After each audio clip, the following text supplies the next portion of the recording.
नमस्कार, स्वागत आहे आपलं मंथन मंच या यूट्यूब चॅनलवर। आज आपण अशा गावामध्ये आहोत की ज्या गावातील व्यक्तिमत्व रंगराय वडेकर यांनी ऐतिहासिक असं नाशिक या ठिकाणी असणारं काळाराम मंदिर स्थापन केलेलं आहे।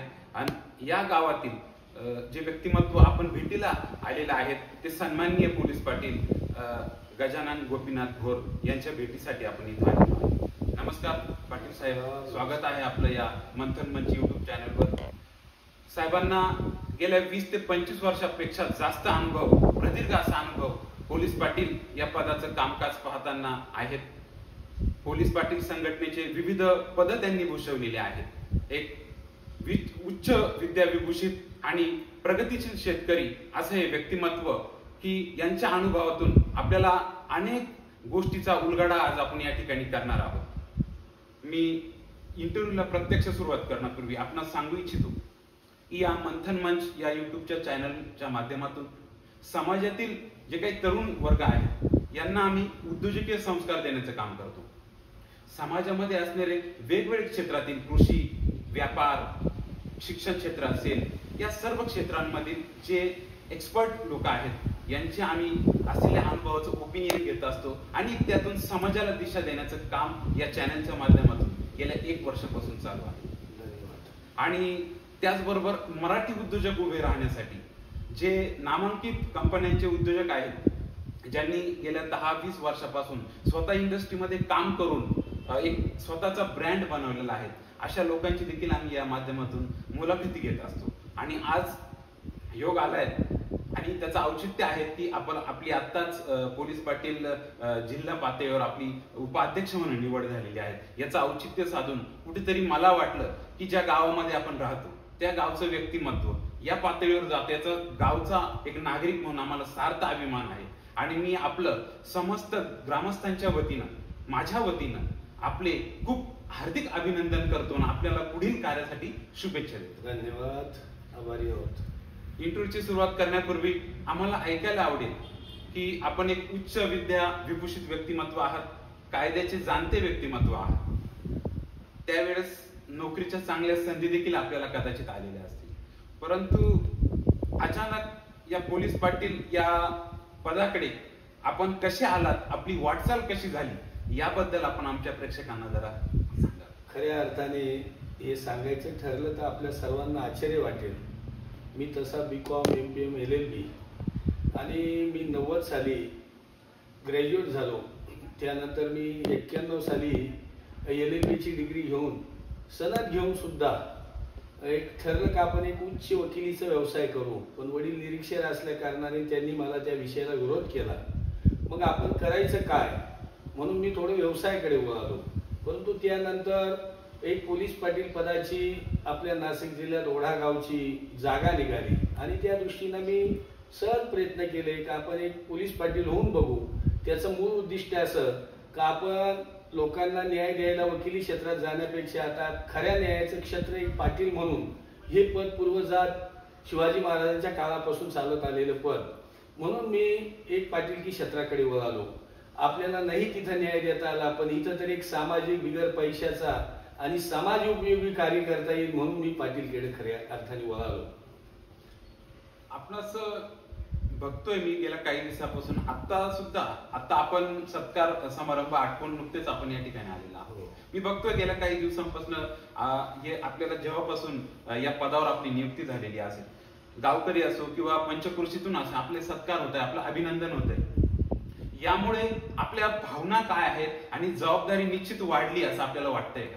नाही, प्रथम तर मी भावना म्हणून एक म्हणेल, जेव्हा तुम्ही चांगलं काम करतात तेव्हा समाज तुम्हाला डोक्यावर घेतो किंवा तुमचा आदर करतो। एक चांगल्या कामाची 25 वर्षे सेवा करण्याचं हे फळ म्हणेल। आणि त्या दृष्टीनं नाशिक जिल्हा पोलीस पाटील संघामध्ये आमची नियुक्ती होताना या सर्व आमच्या ज्येष्ठ मंडळीने, आमच्या 17 तालुक्यातील पोलीस पाटलांनी जाणून बुजून म्हणण्यापेक्षा हेतू पुरस्कार माझ्यावर ही जबाबदारी टाकली।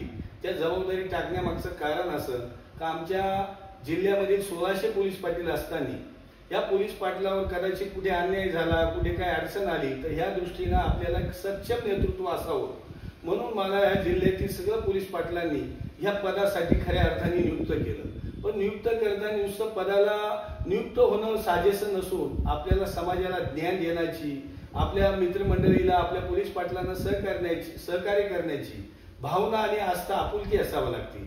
तेव्हा आपण त्या पदाला खऱ्या अर्थाने न्याय देऊ शकतो. या दृष्टीनं मी माझ्या जिल्हा संघाचे सुद्धा आभारी आहे आणि सत्कार मूर्ती म्हणून मी जेवढ्या माझ्या मित्रमंडळी, गावातील, पंचक्रोशीतील सर्व संस्थांनी जो सत्कार केला, मी त्यांचं सुद्धा शतश आभारी आहे. सुरुवातीला जाणून घ्यायला आवडेल की पोलीस पाटील हे जसं पद आपण बोललात की छत्रपती शिवाजी महाराज यांच्या कालावधीपासून आहे, तेव्हापासून परंपरा आहे, परंतु एक्झॅक्टली या पदाची जी काही भूमिका असते, जी कर्तव्य असते, कोणकोणते विषय आपल्या अखत्यारीत येतात, याचा आपण आमच्या प्रेक्षकांसाठी उलगडा करावा. यासाठी मी विशेष करून सांगेल, पोलीस पाटील हे पद हे पगारी नसून हे मानधनावर आधारित असलेलं पद आहे आणि देशामध्ये मानधन एक राष्ट्रपती आणि पोलीस पाटील यांनाच दिलं जातं. हे बहुसंख्य लोकांना माहीत नाही. कारण पगारी म्हटलं का गव्हर्नमेंटच्या अखत्यारीत येतं आणि हे पद समाजविमुख असून आपल्या स्वच्छनी समाजासाठी कार्य करण्याची इच्छा असणारं हे पद. यासाठी प्रमुख बऱ्याचशा गोष्टी असतात. यामध्ये पोलीस पाटील पदावर नियुक्त होताना याची परीक्षा घेतली जाते.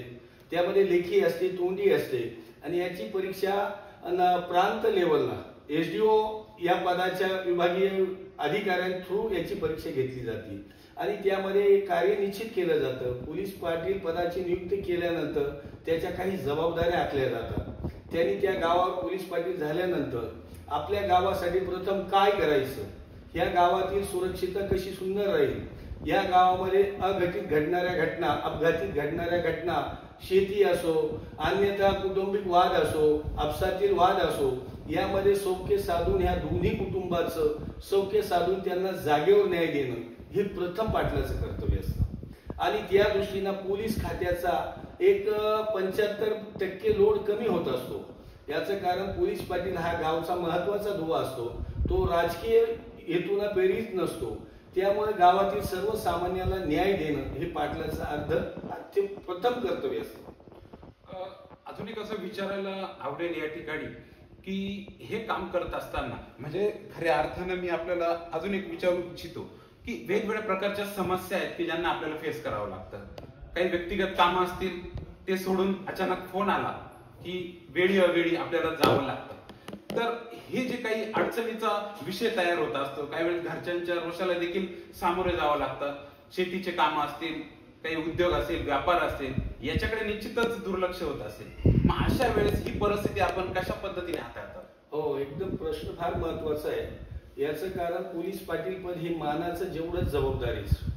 याचं कारण मी उदाहरणादाखल सांगेल, जर रात्री 12 वाजता आपल्या गावामध्ये एखादी अघटित घटना घडली, उदाहरणार्थ एखाद्याच्या कुटुंबात वाद झाला, तिथं कोणी आत्महत्या केली, रात्री 2 वाजता फोन आला, तरी त्यांनी सगळं बाजूला ठेवून त्या जागेवर पोहोचायचं असतं. त्या कुटुंबामध्ये घडलेल्या घटनेचा क्रम शोधायचा असतो. हे घडलं काय, याचं कारण काय, वास्तव घडलं का अघटित घडलं, याची विशेष नोंद घ्यायची असते आणि त्या नोंदीचं निरीक्षण करून आपल्या वरिष्ठांना म्हणजे आपले पोलीस स्टेशनचे जे PI असतात यांना याची कल्पना द्यायची असते. त्याचबरोबर तिथं जर अपुरी पडली तर ही माहिती तहसीलदारला पोहोचवायची असते. कारण त्या कुटुंबात काही वेळेस असं घडतं, घडलेली घटना स्वतःहून केलेली असते पण गाव पातळीवर कधी कधी त्या माणसाचा संशय घेऊन वेगळा बेस तयार केला जातो. म्हणून पोलीस पाटील ह्या त्या जागेवरला महत्वाचा दुवा असतो. कारण ज्या घरात घडलं त्याचे इथं शत्रू सुद्धा वेगळे असतात, परंतु पोलीस पाटलांनी त्याची नोंद घेतल्यानंतर त्या माणसाला खऱ्या अर्थाने तिथं न्याय मिळतो. हे करत असताना आपल्या वैयक्तिक कामांकडे दुर्लक्ष होते का आणि यामुळे घरच्यांची चिडचिड किंवा रोषाला आपल्याला सामोरं जावं लागतं? हो, 100% घरच्या रोषाला बळी पडावं लागतं, त्यांचा रोष पत्करावा लागतो. परंतु हे करत असताना आपण मिळवलेले पद, एक आपल्याला गव्हर्नमेंटने दिलेली जबाबदारी, याला प्रथम प्राधान्य द्यायचं असतं. याचं कारण असतं, तुम्ही पगारी नसून तुम्हाला मानधन दिलं जातं, त्या मानधनाच्या बद्दल तुमचा मान मोठा असतो. हे बाकी विसरून चालणार नाही. कारण मानावरच चालणारं हे पद असल्यामुळं आपण ह्या गोष्टी बाजूला ठेवायच्या अगोदर सामाजिक बांधिलकी आणि आपल्याला दिलेल्या पदाला न्याय देणं हे आपला क्रमप्राप्त विषय. त्यामुळं घरच्यांचा काही हेतू असेल, नंतर आपण त्याचं समाधान करणं, प्रथम आपल्या कार्याला पसंती देणं, त्या घडलेल्या प्रसंगाला न्याय देणं, हे पोलीस पाटील पदाला शोभणारं पहिलं कर्तव्य. आपण बघतोय की पोलीस पाटील ही जी काही पद आहे हे ग्रामीण भागापुरतं मर्यादित आहे. शहरी भागात पोलीस पाटील हे पद नाहीये. कोणताही गुन्हा घडला, कोणती घटना घडली की डायरेक्ट पोलीस स्टेशनला त्या ठिकाणी गुन्हा नोंद होतो किंवा तक्रार घेतली जाते. परंतु ग्रामीण भागामध्ये आपण बघितलं इथं गुन्ह्यांचं प्रमाण देखील वेगळं आहे, इथं घडणाऱ्या घटना देखील वेगळ्या आहेत. ज्या पद्धतीने शहरामध्ये आपण बघितलं असेल चोरीचा गुन्हा असो किंवा दरोडा असो, आणि ग्रामीण भागामध्ये बघितलं असेल तर शेतीशी संबंधित काही वाद असतील, बांधाच्या काही समस्या असतील, तर अशा पद्धतीने गुन्ह्यांचं प्रमाण देखील वेगळं आहे. तर मला आपल्याला असं विचारायचं आहे की ग्रामीण भागामध्ये तक्रार आल्यापासून तर त्याचा निपटारा होईपर्यंत ही संपूर्ण जी काही प्रक्रिया आहे तर कशा कशा पद्धतीने चालते, त्याचे टप्पे काय असतात? प्रथम तुमचा प्रश्न आहे तर शहरामध्ये पोलीस पाटील नसतात, हे अगदी बरोबर. याचं कारण शहरामध्ये पोलीस स्टेशननी आउटपोस्ट दिलेले असतात आणि तिथली लोकसंख्या आणि शहरी भाग, पोलीस पाटलाचं पद ग्रामीण भागासाठीच नियुक्त केलेलं आहे सरकारने, त्यामुळे शहरामध्ये तो विषय येत नाही. पण ग्रामीण भागात पोलीस पाटील हे पद नियुक्त करताना त्यांनी एक विषय ठेवलेला असतो का पोलीस स्टेशन आणि गाव याच्यात अंतर असतं. पोलीस स्टेशनला जी घटना पोहोचवायला कळवायला जो वेळ लागतो त्या वेळेच्या अंतरामध्ये आपला पोलीस पाटील तिथे असतो. त्यामुळे त्या गावात घडलेली घटना आणि त्या गावात असणारा पोलीस पाटील याला स्थानिक पातळीवरल्या व्यक्तींचे नावं माहीत असतात, त्यांचा परिचय असतो आणि त्या घडलेल्या घटनेचं अनुकरण करून त्यांना इत्थंभूत माहिती पोहोचवायला सोपी जाते. शासनाचा पोलीस पाटील हा महत्वाचा दुवा आहे. तो दुवा यासाठी पोलीस स्टेशन आणि महसूल यंत्रणा ह्या दोघांचा अविभाज्य घटक म्हणजे पोलीस पाटील. जर अवकाळी परिस्थिती असेल, तुमच्या समजा अति महापूर आला, अति पाऊस झाला, याच्या बाबतच्या घटना या तहसील ऑफिसला कळवायच्या असतात. गावातील घडलेल्या बांधावरील घटना असेल, वैयक्तिक वाद असेल, याचा रिपोर्ट पोलीस स्टेशनला द्यायचा असतो. अशा या दोघांमधला खऱ्या अर्थाने तो क्रम असतो. त्या दृष्टीनं गावातील पोलीस पाटलाला त्या माणसाचा होणारा वादाची घटना तिथे गेल्यानंतर त्या माणसांच्या प्रत्येकाच्या बोलण्यातून कळते, त्याच्यावर आपल्याला निरीक्षण करावं लागतं. या घटनेचा मेन गाभा काय याचं अनुकरण केलं का त्याचं विश्लेषण करणं सोपं जातं आणि पोलीस डिपार्टमेंट आल्यानंतर प्रथम पोलीस पाटलाची भेट घेतं आणि त्या घटनेचं अवलोकन करतं. या घटनेमध्ये घडलेला क्रम नेमका काय, कारण दोन पार्ट्या प्रत्येक जण ज्याची त्याची बाजू मांडत असतात. मग शासनाचा महत्वाचा माणूस कोण, तो पोलीस पाटील. याला त्या घडलेल्या घटनेचा क्रम माहीत असल्यामुळे पोलीस पाटलावर ते पोलीस स्टेशन 99% विश्वास ठेवतो आणि 1% त्यांचा अनुमान शोधतो. त्यामुळं हा शासनाच्या दप्तरी शहरी भागातल्या येणाऱ्या लोडपेक्षा ग्रामीण भागातला येणारा लोड हा त्या पोलीस पाटलांकडनं कमी केला जातो. त्यामुळं पोलीस पाटील ही शासनाच्या अखत्यारीत ग्रामीण भागातलं महत्वाचा दुवा आणि महत्वाचं पद आहे. आत्ताच आपण बोललात की पोलीस प्रशासन आणि गाव यामधील दुवा म्हणून पोलीस पाटील काम करत असतात. ही जी काही संपूर्ण प्रक्रिया आपण सांगितली याचा व्याप निश्चितच मोठा आहे, परंतु इतका व्याप आपल्या जबाबदारीनुसार आपण घेतो. याचं जे काही शासनातर्फे मानधन जे काही दिलं जातं हे आपल्याला वेळेत मिळतं का, आणि हे जे काही मानधन दिलं जातं काही वेळेस खिशातून आपल्याला पेट्रोल टाकून काही कामानिमित्त बाहेर जावं लागतं, तर हे मानधन तुटपुंजे आहे का असं आपल्याला वाटतं? 101% मानधन. आता याच्यापूर्वी आम्ही पोलीस पाटील पदावर नियुक्त झालो तेव्हा खऱ्या अर्थाने 300 रुपये मानधन. त्यानंतर ते 300चं 500 झालं, 500चं 800 झालं, 800चं 1500 झालं आणि 1500 नंतर ते 6500 झालं. परंतु गेले आता मागील या 1 वर्षापूर्वी एकनाथ शिंदे मुख्यमंत्री असताना त्यांनी ते 15000 केलं. तो एक गौरवाची बाब आहे. एक जाणता राजा म्हणून त्या मुख्यमंत्र्यांकडे आम्ही पोलीस पाटील म्हणून बघतो. याचं कारण हल्लीच्या काळामध्ये कोतवालाचा पगार जादा आणि पाटलाचा मानधन कमी अशी परिस्थिती असल्यामुळे शासनाने त्याचा विचार करून आम्हाला 15000 मानधन केलं. परंतु सर्वसामान्य 500 रुपये रोजंदारी ही साधा मजूर सुद्धा घेतो. पण पाटील रोजंदार नसताना तो एक हक्काचा आणि मानाचं धन असल्यामुळं त्याला 500 रुपये कमीच असतात. परंतु काही आमच्या पाटलांचे ते 500 रुपये सुद्धा कुटुंबाची उदरनिर्वाह करण्यासाठी ते आजच्या दृष्टीने योग्य झालं. परंतु आपण मानाचा पान म्हणून आणि आपला उदरनिर्वाह त्याच्यावरच हा विचार न ठेवता पाटील की हे मानाचं पद आहे, त्यामुळे मानाचा विचार करून त्याला आपण पोषक राहावं ही सर्वसामान्य पाटलांची कल्पना असते, ती असावी यासाठी म्हणेल मी. कारण मानाचं पद सरपंच होता आणि त्या सरपंचाला किती प्रसंगाला सामोर जावं लागतं किंवा त्या पदाचा मान 5 वर्षापुरता असतो. पण पाटीलकीचा मान हा 60 वर्ष असतो.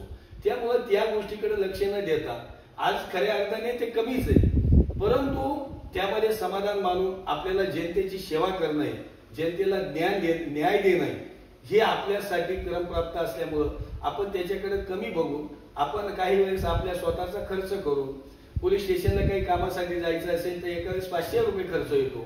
परंतु जेव्हा मानाचं पान घेताना आपण तिथं हे म्हणत नाही का माझा मान मोठा आहे, मग हे थोडं योगदान द्यावं लागतं. परंतु या दृष्टीनं शासन सुद्धा पुढे मागे विचार करते, अजून करेल, पण या दृष्टीनं आम्ही सुद्धा शासनाचे आभारी. आपण बघितलं असेल प्रत्येक शासनाच्या विभागाचं वेगवेगळी संहिता असते, रेकॉर्ड्स असतात, त्यांचे वेगवेगळे दस्तावेज असतात.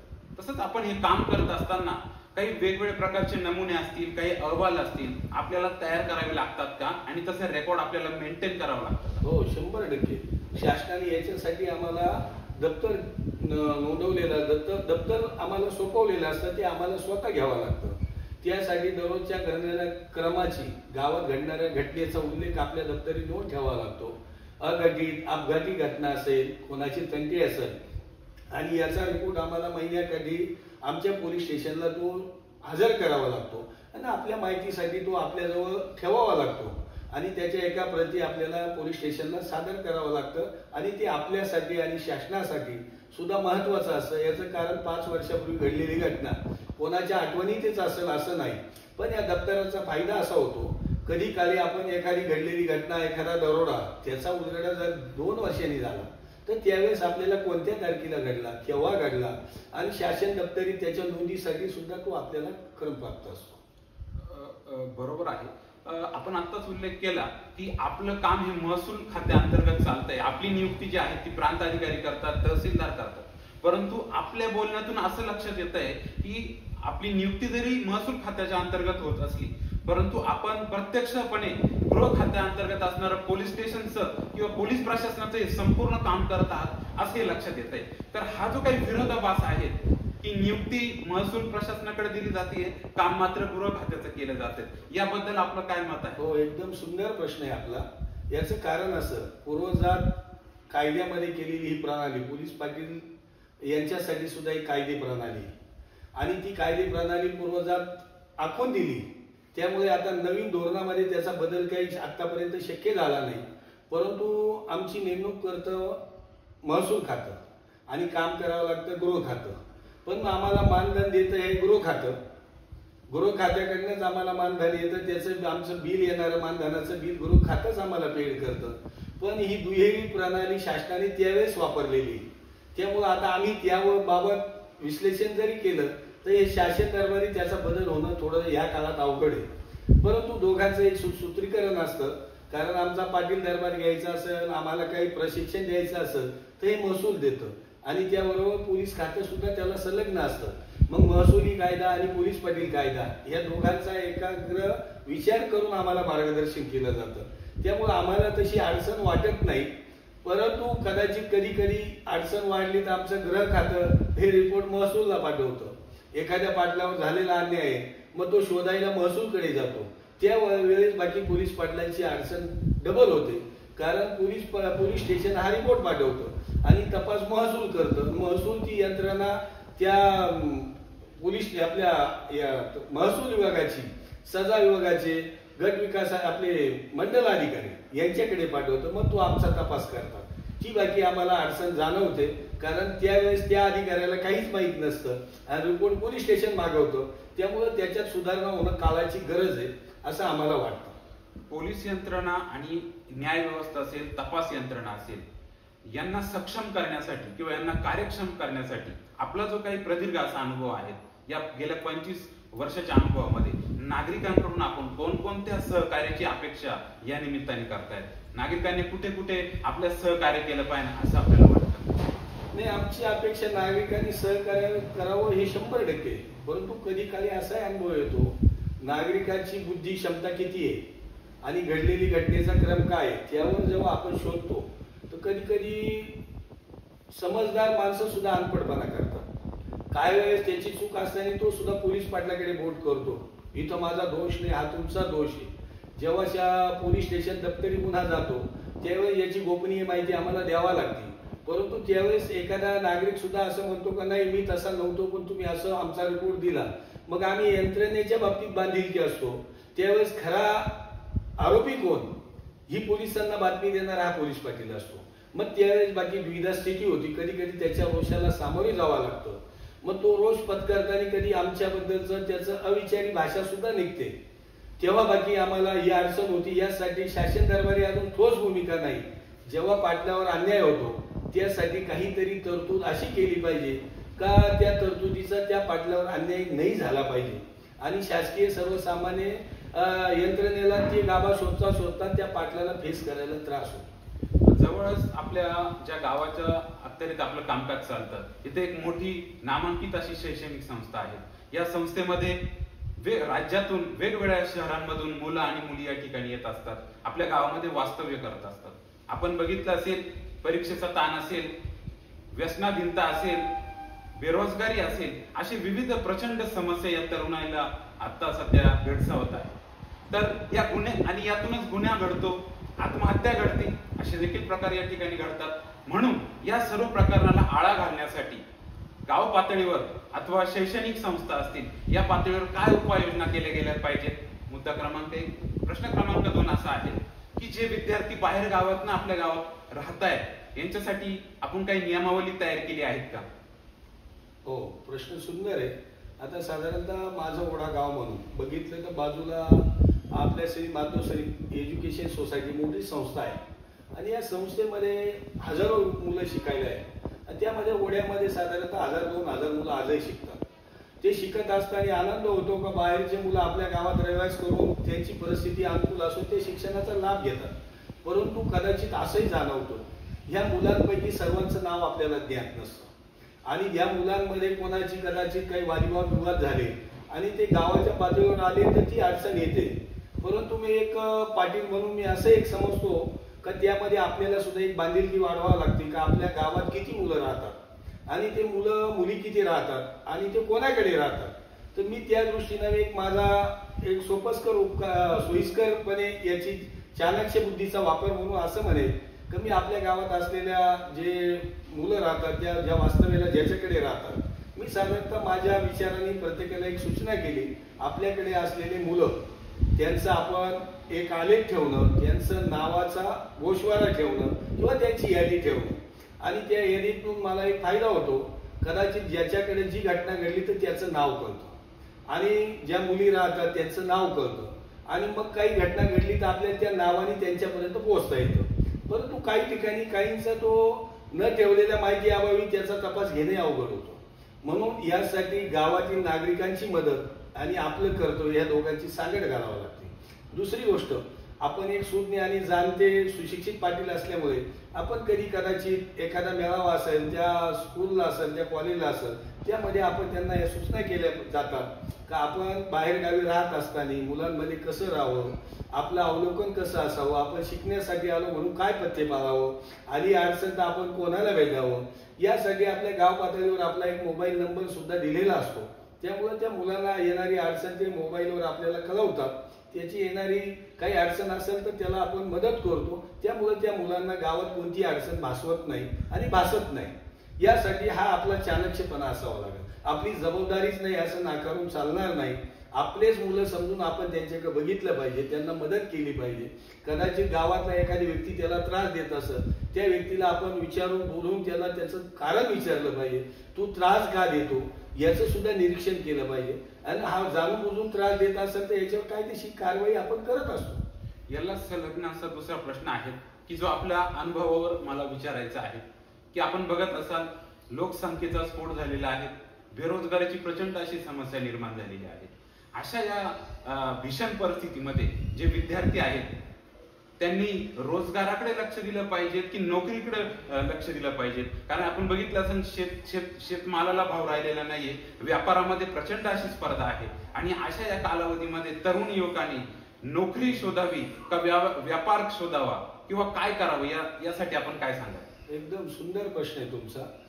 हल्ली ही काळाची गरज आहे. कारण मी बघतो आपल्या शेजारी जर इतकं मोठी संस्था असताना त्यामधनं दरवर्षी हजारो मुलं बाहेर पडतात. परंतु काही पडताना काही मुलं कमी मार्काने पास असतात, काही मेरिट घेऊन निघतात, काही स्वतःच्या मेरिटवर सिलेक्ट होतात. परंतु सर्वसामान्य कुटुंबातील मुलगा त्याला गायडन्स नसतं, त्याला मार्गदर्शन नसतं. मग ज्यावेळेस त्याची अशी परिस्थिती द्विधा होती, ज्यावेळेस आपण कॉलेज सारख्या ठिकाणी आपल्याला व्याख्यानाला किंवा मार्गदर्शन करायला बोलवलं जातं, तेव्हा मी या दृष्टीचं एक मार्गदर्शन करतो. आपल्यामध्ये स्किल असेल तर तुम्ही जरूर नोकरीकडे जावं. स्किल कमी पडत असेल तर आपण व्यवसायाची निवड करावी. आपली परिस्थिती अनुकूल नसेल तर आपण काय करावं. आपली स्वतःची परिस्थिती नाही, परंतु मला नोकरी मिळत नाही, मला व्यवसाय करता येत नाही, त्यावेळेस त्या मुलांना मी एक सुचवतो का आपण शासनाने काढलेल्या आपल्या योजनेमधले जे व्यवसाय त्याच्याकडे आपण ट्रेनिंग घेऊन त्याची काहीतरी चौकशी करून आपण त्या दृष्टीने प्रवास करावा. राहिली तिसरी गोष्ट, काही मुलांकडे भांडवल नसतं, त्याची व्यवसायाची आवड असते, त्या दृष्टीने शासनाने काढलेल्या योजनेचा लाभ कसा घेता येईल, तू कुठे गेला पाहिजे, तू तिथून कसा लाभ मिळवला पाहिजे, या दृष्टीने मार्गदर्शन केलं जातं. आणि काही मुलांना मी हे सुचवतो, आपल्यामध्ये नोकरी करण्याची इच्छा नसेल, आपल्यामध्ये व्यापार करण्याचं स्किल असेल, आपल्या वडिलांची मदत घेऊन हल्ली चालू युगामध्ये व्यवसायाला महत्व आहे, नोकरीला महत्व आहे, पण नोकरीमध्ये बेरोजगारी जादा वाढली. सगळ्या मुलांना शासन नोकरी देऊ शकत नाही. तू व्यवसाय करताना भांडवल नाही म्हणून तुझ्या स्किलवर तू तुझा व्यापार उभा कर आणि त्यामधून तू झिरोतून विश्व तयार कर. अशी सुद्धा मुलं त्यांना आज घडलेले अनुभव मी बघतो. आणि नवीन मुलांना एकच सांगेल, आपण नेहमी नोकरीच्या मागे फिरण्याबरोबर आपल्या वडिलांची परिस्थिती कशी याचं अवलोकन करावं, आपल्या स्किलचा उपयोग करावा आणि व्यवसायाकडे वळून आपलं एक स्वतःचं एक स्केल तयार करावं. आपण सुद्धा एक स्वतःचा उद्योजक कसा बनू याचं सुद्धा आपण मनातून ध्येय ठेवलं तर ते साध्य करता येतं. असं सुद्धा मार्गदर्शन मी करतो, त्यातून बरंचसं यश आलेलं बघतो. आता सर्वांना सर्व शक्य असतं असंही नसतं, सगळ्यांची परिस्थितीच अनुकूल असते असंही नसतं, सगळ्यांच्याच घरात सुज्ञ असतात असेही नसतात, मुलं सुज्ञ असतात, वडील निरीक्षक असतात, त्यावेळी सुद्धा तो द्विधा स्थितीत असतो. त्याने सुद्धा प्रथमतः आपलं स्किल वापरून नोकरी मिळवण्याचा प्रयत्न करावा. बापाची परिस्थिती मध्यम असेल तर व्यापाराकडे वळण्याचा प्रयत्न करावा. बापाची परिस्थिती जास्तच अनुकूल असेल तर त्यांनी उद्योजक बनावं. असं या दृष्टीने मी मुलांना मार्गदर्शन म्हणून सांगू शकतो. गेल्या या 25 वर्षाच्या या प्रवासामध्ये, या अनुभवामध्ये आतापर्यंत अंदाजे आपल्याकडे कदाचित डेटा असेल नसेल, किती केसेस, कोणकोणत्या प्रकारच्या केसेस आपण हाताळलेल्या आहेत आणि त्यातून आलेला चांगला आणि वाईट अनुभव एक उदाहरणासाठी आपण सांगावं. माझ्या 25 वर्षाच्या कारकिर्दीमध्ये मी हजारो केस माझ्याकडनं येऊन गेला. त्यामध्ये शेतीचे असेल, त्यामध्ये आपल्याजवळून जाणारी रेल्वे असल्यामुळे रेल्वे अपघाताच्या जास्त संख्या. याचं कारण येणारे प्रवासी, रेल्वेतून पडणारे प्रवासी, काहींनी आत्महत्या केलेले व्यक्ती, अशा केस रेल्वेच्या बाबत ज्यादा घडल्या. आणि राहिलेल्या दुसऱ्या गोष्टी अपघाती घटना, रस्त्यावरील अपघात वेगळा आणि आत्महत्या करणं, स्वतःहून विहिरीमध्ये जीव देणं, गोदावरी नदीत जीव देणं, अशा प्रकारच्या अनेक प्रकारच्या केस माझ्याकडे आले. त्याचबरोबर शेती क्षेत्रातील बांधावरील वाद, कौटुंबिक नवरा बायकोतील वाद, भावाभावातील वाद, त्याचबरोबर दोघा मित्रातील वाद, एक वेळेस भावबंदकीतील वाद, असे अनेक वादाचे प्रकार अनेक आहेत. पण त्यामध्ये मला सर्वसाधारण अपघाती घटना जास्त जाणवल्या. आणि एक आहे, माझं गाव सुज्ञ असल्यामुळे आपल्या विचारांची प्रगल्भता जर समाजाला प्रगल्भ वाटली तर दोघातला आपसातला वाद मिटायला वेळ लागत नाही, तो पोलीस स्टेशन पर्यंत जात नाही. कारण मी अभिमानाने सांगेन, माझ्या गावातून दिवाणी दावे कोर्टामध्ये 0 आहे, फौजदारी दावे सुद्धा 0 आहे. याचं कारण एक आहे, आपण आपल्या सुज्ञ बुद्धीने कोणावर अन्याय होणार नाही, ज्याची चूक असेल त्याला समजून सांगणे, ज्याची चूक नसेल त्याला शांतता राखण्यास सांगणे आणि दोघांमध्ये समेट घडवणं, हे खऱ्या अर्थाने पोलीस पाटीलकीतलं कौशल्य. हे सगळ्या पाटलांनी जर अवगत केलं तर मला असं वाटतं का दिवाणी फौजदारी दावे होणार नाही. आणि राहिलेल्या अपघाती घटना आहेत त्याला तर कोणी सांगून करत नाही, त्याला पोलीस पाटील म्हणून त्यांनी फेस करायचे असतात. समजा साधारणतः एखाद्याने विहिरीत आत्महत्या केली, एकाने जळून घेतलं, ह्या गोष्टी प्रथमतः आपण अपघात क्षेत्र म्हणून पोलीस स्टेशन आणि महसूल विभागाकडे कळवायचे असतात आणि त्याचं रेकॉर्ड आपल्या दप्तरी ठेवायचं असतं. राहिली गोष्ट दोघा भावाचे जमिनीवरील बांधावरील वाद, त्यांना हे सांगायचं असतं जमीन जागेवर असते आणि माणसं बदलत जाता, मालक बदलत जाता, फक्त आपल्या जीवनातला क्रम बदलू देऊ नये. असा क्रम मांडला का त्याचे परिवर्तन होतं. रावला कौटुंबिक वाद, कौटुंबात वादामध्ये हे समजायचं असतं भावा दोघंच भाऊ आहे, घटना घडली तर भाऊच येणार आहे. थोडं तुम्ही तारतम्य बाळगा, ज्याची चूक असेल त्याची समजूत काढा ज्याची नाही हे त्याला सांत्वन करा, या दृष्टीवर मेळ बसतो. आणि सुशिक्षित जमाना तयार झाला, अनपढ लोक कमी राहिले, त्यामुळं पोलीस पाटील सुज्ञपणाने काम केलं तर हे काही विशेष नाही. संघटनेच्या माध्यमातून आतापर्यंत आपण बरेच पदं भूषवलेली आहेत. हे पद भूषवित असताना शासनाकडे आपल्या संघटनेमार्फत काही मागण्या करण्यात आलेल्या होत्या का? त्यातील कोणकोणत्या मागण्या पूर्ण झालेल्या आहेत आणि कोणत्या अजून पूर्ण झालेल्या नाहीत? आणि या चॅनलच्या माध्यमातून आपल्या अजून काही नवीन मागण्या आहेत असं आपण काही सांगू इच्छिता? हा सुंदर प्रश्न विचारला. आणि आता जी जबाबदारी आली त्या पदाच्या दृष्टीने ती प्रश्न फार महत्वाचे. या गेली मी 10 वर्षे संघटनेच्या राजकारणात म्हणण्यापेक्षा संघटनेत एक सक्रिय सभासद म्हणून किंवा एक जबाबदारीचं पद म्हणून मी गेले 5 वर्षे तालुका अध्यक्ष म्हणून काम केलं. त्यानंतर गेली 5 वर्ष मी जिल्हा संघाच्या संघटकपदी निमंत्रकपदी म्हणून काम केलं. आणि एक आता आमचा पोलीस पाटलांची संघ एक संघ राहण्याचा संघ म्हणून आमची संघटना आहे. त्यामध्ये मी आता गेले 15 दिवसापासून खऱ्या अर्थाने जिल्हा उपाध्यक्ष म्हणून हे पद भूषवित आहे. परंतु हे पद भूषवताना तेवढी जबाबदारी सुद्धा मोठी आहे. याचं कारण ह्या पदाला न्याय देण्यासाठी जिल्हाभर होणाऱ्या पाटलांवर अन्याय, त्यांची असलेली अडचण, त्यांचे वैयक्तिक काही असलेले प्रॉब्लेम, या सगळ्यांचा विचार यात करावा लागतो. कारण प्रत्येक पाटील प्रत्येक ठिकाणी न्याय देऊ शकतो असं नाही.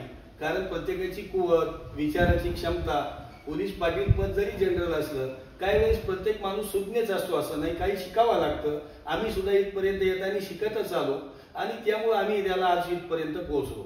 आता राहिला मुद्दा तुमचा, ह्या आमच्या पोलीस पाटलांच्या मागण्या जर म्हटलं, ह्या प्रथमतः आमच्या मानधन. कारण 300 रुपयापासून मी मगाच सांगितलं आता हे 15,000पर्यंत आले, परंतु हे तुटबंद मानधन आहे. याचं कारण असं का सर्वसामान्य मी मगा बोललो का मजुराला 500 रुपये मजुरी मिळते आणि पाटीलकीचं पद भूषवताना त्याचा शिक्का मोठा असताना त्याला जरा हे कमी लेखलं जातं. परंतु आपण त्याच्याकडे हे न बघता पदाचा मान ठेवून हे समाधान मानणं काढायची गरज आहे. राहिला विषय, एक आमची अध्यक्ष म्हणून निवड झाल्यानंतर आमची प्राथमिक जबाबदारी वाढली का प्रत्येक पाटलाला न्याय त्याच्यावर होणाऱ्या अन्यायासाठी देणं. कारण अन्याय अनेक प्रकारचे, त्या अन्यायाला वाचा फोडणं, त्याच्यावर होणारा अन्याय त्याला दिशा देणं. आमची त्याचबरोबर आमची शासनाकडे प्रथम मागणी, आमचं 5-10 वर्षांनी प्रत्येक पाटलाचं रिन्युअल असतं ते बंद करावं. त्याचबरोबर पाटलाचं वय 60 वर्षे निवृत्तीचं आहे ते आम्हाला 65 करावं. तिसरी मागणी आमची का शासन दरबारी आमचा एक पोलीस पाटलांचा प्रतिनिधी असावा. चौथी मागणी आमची अशी, आमच्या पोलीस पाटील बंधू भगिनी आहे, बंधू आहे, कधी कधी शासकीय दरबारी आम्हाला यासाठी प्रोत्साहन दिलं जावं. आमचा जिल्हा पातळीवर किंवा एक जिल्हा म्हणून एक आमचा प्रतिनिधी त्याचा घटक असावा. अशा प्रकारच्या अनेक मागण्या आहेत.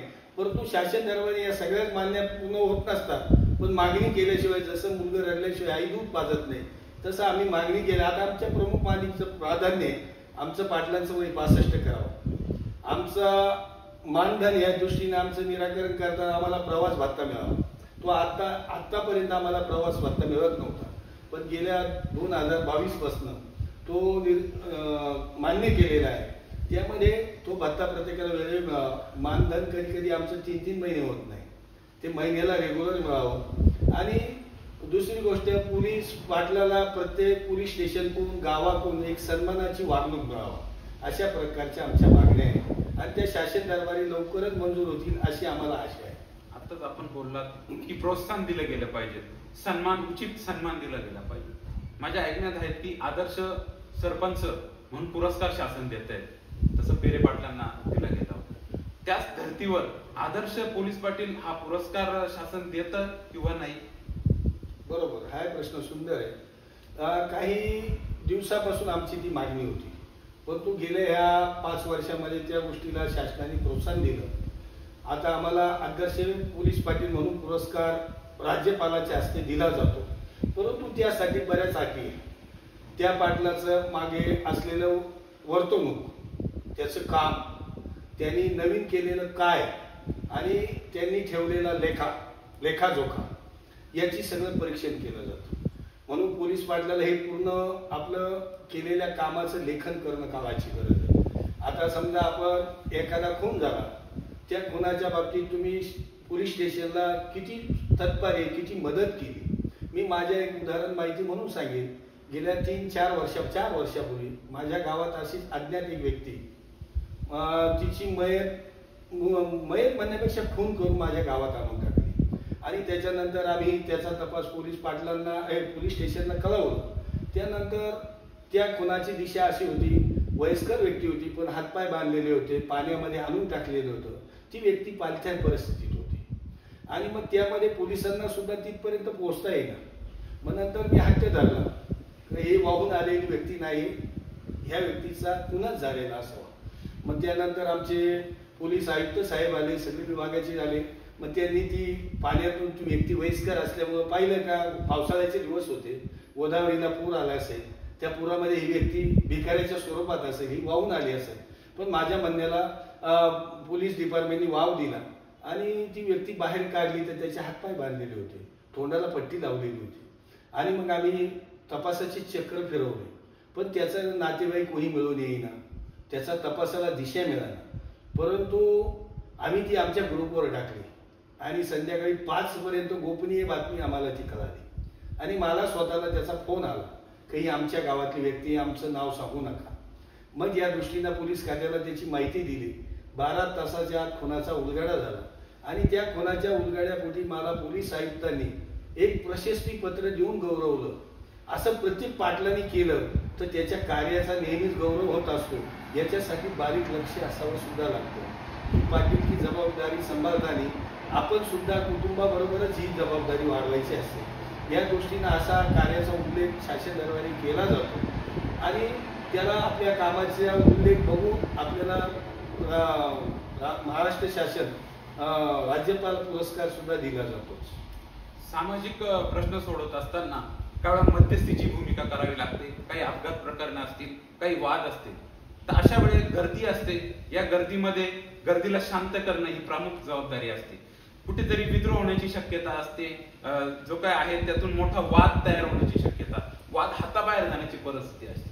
अशा वेळेस आपण ती परिस्थिती हाताळण्यासाठी आपले जे काही स्किल असतात ते पणाला लावावं लागत असतात. असा कधी प्रसंग आपल्यावर ओढवला आहे का, किंवा अशा गर्दीला कशा पद्धतीने आपण शांत करतो? एकदम सुंदर प्रश्न तुमचा.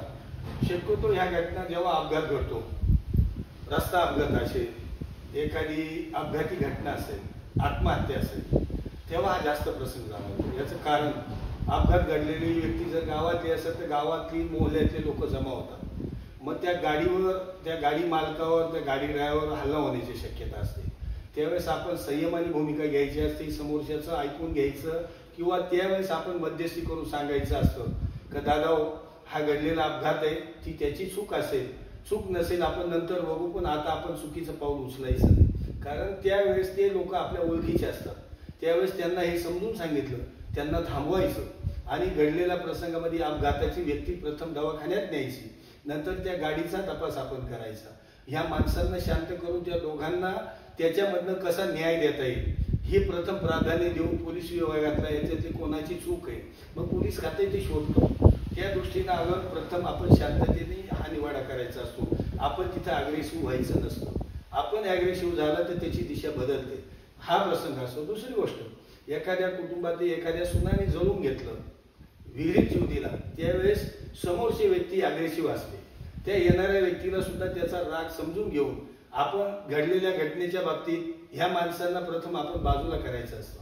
समोरासमोर येऊ नाही द्यायचं. कारण त्यांच्या मनात राग असतो, त्या रागामधून वेगळं घडण्याची घटना असते आणि हा रिपोर्ट पहिला पोलीस स्टेशनला करायचा असतो. मग पोलीस स्टेशनला बोलून घेतलं की या दोन्ही गोष्टीमध्ये साम्य साधवता येतं. असे अनेक प्रसंग असतात आणि याला प्रसंगानुसार समोर जावं लागतं. न्याय निवाडा करत असताना एक तटस्थ अशी भूमिका आपल्याला घ्यावी लागत असते, बरोबर? गाव पातळीवर गावातील सर्व जे काही लोक आहेत, प्रत्येक जण आपला परिचयत असतात.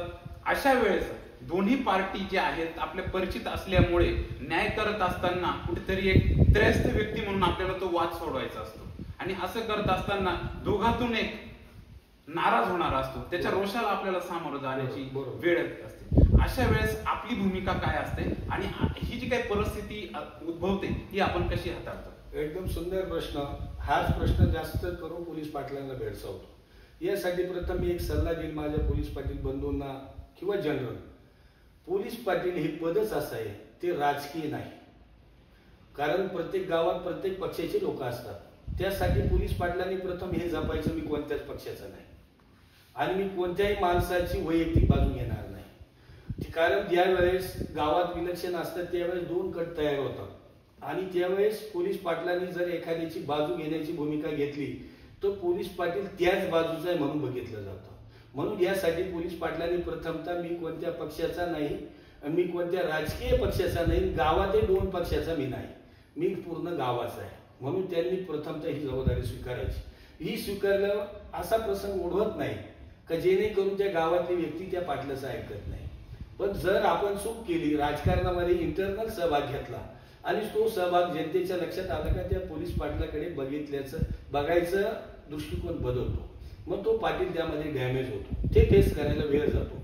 म्हणून माझ्या पोलीस पाटील बंधूंना मी प्रथम एकच सांगेन, आपण कोणाचेच नाही, सगळे माझे आहे, ही भूमिका पहिली ठेवायची. आणि तुम्ही अवगत केली का ती वेळ येत नाही, आधी तर समजायचं तुम्ही कुठेतरी चूक करता. म्हणून प्रत्येकाने ही पहिली जबाबदारी स्वीकारायची. मी माझ्या बाबतीत एकच सांगेन, माझं गाव आदर्श म्हणून मला आतापर्यंत 25 वर्षात हा प्रसंग जाणवला नाही. कारण तो इलेक्शनच्या काळामध्ये मुळात त्या पाटलांनी कोणाच्या घरी न जाणे, कोणाबरोबर न बसणे, कोणत्याही राजकीय पक्षाशी सल्ला चर्चा न करणे, तेवढे तरी आचारसंहिता असेपर्यंत. आचारसंहिता संपल्यावर गाव माझं आहे, ते प्रत्येक जण माझा आहे आणि प्रत्येकाशी संबंध येतो. त्यामुळे मैत्रीचे संबंध असावे, परंतु राजकीय धोरणाचे संबंध नसावे. लोकांचे प्रश्न सोडत असताना, वाद मिटवत असताना राजकीय काही आपल्याला कधी हस्तक्षेप यामध्ये होतो का? काही दबाव, काही प्रेशर आपल्यावर आणला जातो का? असं आतापर्यंत घटना घडलेल्या असतात. काही अनुभव आहेत. जिल्ह्याच्या पातळीवर काम करताना, तालुक्याच्या पातळीवर काम करताना कधी कधी असं जाणवतो, याचा त्रास होतो आपल्याला. वैयक्तिक माझ्या बाबतीत घडलं नाही, परंतु जेव्हा एखादा सर्वसामान्य पाटील त्यामध्ये अनभिज्ञ असतो तेव्हा त्या दोन गट असतात गावात, ते विलक्षण झालेला असतात. तो गटातला एक गट काय करतो, त्या पाटलावरती राग काढतो का हा पाटील त्या पक्षाचा, बिचारा तसा नसतो, परंतु कुणीतरी सांगून त्याच्यावरती हे षडयंत्र रचलं जातं. त्यावेळेस बाकी त्या गावात जाऊन तिथल्या पाटलांची घडलेली परिस्थिती पाहून मग तिथं घडणाऱ्या घटनेचं अवलोकन करून आपल्या पाटलाला मार्गदर्शन करून अन्याय करणाऱ्या व्यक्तीची समजूत काढून हा विषय सोडवता येतो. परंतु यासाठी पाटीलकी करणं तारेवरची कसरत आहे. वाटतं तितकं सोपं पद नाही. एक वेळेस कुटुंब चालवणं सोपं, पण पोलीस पाटील पद चालवणं सहज सोपं नाही. नाव मोठं लक्षण खोटं, जुन्या लोकांची म्हण आहे, तसा प्रकार पोलीस पाटलाचा आहे. परंतु आपण त्याला न्याय देण्यासाठी पात्र राहणे ही प्रत्येकाची भूमिका असावी. आत्ताच आपण उल्लेख केला, लोकसभेचं निवडणूक असो, विधानसभेची असो, जिल्हा परिषदेची असो, अथवा पंचायत समिती असो, अथवा गाव पातळीवर ग्रामपंचायती असो, या सर्व जे काही निवडणुका होत आहेत, या निवडणुकीच्या दरम्यान पोलीस पाटील म्हणून आपली एक्झॅक्टली भूमिका काय असते आणि कशा पद्धतीने आपण ही संपूर्ण निवडणूक प्रक्रिया मध्ये आपला रोल असतो? फार सुंदर प्रश्न. कारण इथंच कदाचित गल्लत होऊ शकते. आचारसंहिता लागली, ती ग्रामपंचायत असू द्या नाही तर तुमची लोकसभा असू द्या, असे आपल्या 5 वर्षाच्या काळामध्ये जवळजवळ 10-15 इलेक्शन होतात. त्यामध्ये पोलीस पाटलांनी पहिलं हे जपायचं. आचारसंहिता लागली त्या दिवशी माझा भाऊ सुद्धा माझा नाही, माझी पत्नी सुद्धा माझी नाही, जर तिला राजकारण करायचं असेल तर. याचं कारण आचारसंहितेमध्ये पोलीस पाटील हा शासनाचा माणूस असतो. त्यावेळेस प्रत्येक राजकीय पक्ष पोलीस पाटलाकडे बघत असताना त्याचा चष्मा वेगळा असतो. त्यामुळे प्रथम आपण ही जबाबदारी घ्यायची. या आचारसंहितेमध्ये आपण कोणाच्या पक्षात न बसणे, कोणाच्या मांडीला मांडी लावून न बसणे आणि त्या काळात आपण एकच समजायचं, मी शासनाचा माणूस म्हणून काम करणे. त्यावेळेस हे राजकीय षडयंत्र घडवणारे लोक पाटलाचा सूड उगवण्याची भूमिका घेतात. म्हणून आपण पहिलं एकच जपायचं, आचारसंहिता लागली, कोणाच्या प्रचारात न जाणे, कोणा उमेदवाराबरोबर न जाणे, कोणाच्या संघ न बसणे, कोणाबरोबर खोटं न येऊ देणे. कारण आपले हितशत्रू त्यावेळेस त्याचा सूड उगवण्याचा फायदा घेत असतात. म्हणून आम्ही पोलीस पाटील प्रत्येकाला मार्गदर्शन करतो. त्यामुळे पोलीस पाटील आता शक्यतो 99% यामध्ये अटकत नाही आणि कोणाला सापडत पण नाही आणि सापडू पण नाही. परंतु आपली आचारसंहिता आपण पाळली तर ही वेळ येत नाही आणि ती वेळ येण्याचा प्रयत्न घडू नये हे माझ्या पोलीस पाटील बंधूंनाही जपलं पाहिजे. गावामध्ये चालणारे जे काही अवैध धंदे असतात किंवा जे काही हे जे आहेत याला आळा घालण्यासाठी आतापर्यंत हे पोलीस पाटील म्हणून आपली भूमिका काय राहिलेली आहे आणि काय काय भूमिका आपण यामध्ये घेतलेली आहे? अगदी महत्वाचा प्रश्न आहे, कारण प्रत्येक सर्वसामान्य माणसाच्या मनाला भेडसावणारा हा प्रश्न. अवैध धंदे गावात चालले तर त्या कुटुंबाची नुकसान होते. उदाहरणार्थ मटका चालला ते कुटुंब उद्ध्वस्त होतं, एखादी त्या गावामध्ये जुगार चालली कुटुंब उद्ध्वस्त होतो, त्याचबरोबर 2 नंबरचे दारू धंदे चालले ते कुटुंब उद्ध्वस्त होतं. म्हणून प्रथमतः मी अभिमानाने एक सांगत, माझ्या गावात या प्रकारचा व्यवसाय 25 वर्षात चालला नाही आणि चालू दिला नाही, पण याचं श्रेय मी माझ्या गावकऱ्यांना देईन.